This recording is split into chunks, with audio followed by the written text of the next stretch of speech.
Откако водата ќе испари во тенџерето, налеваме масло.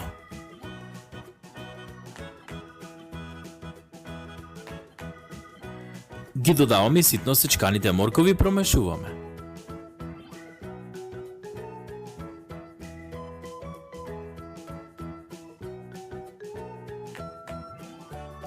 Ставаме брашно.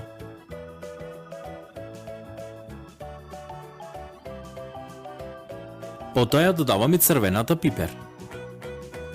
Месото со црвената пипер убаво ги промешуваме и ја налеваме водата.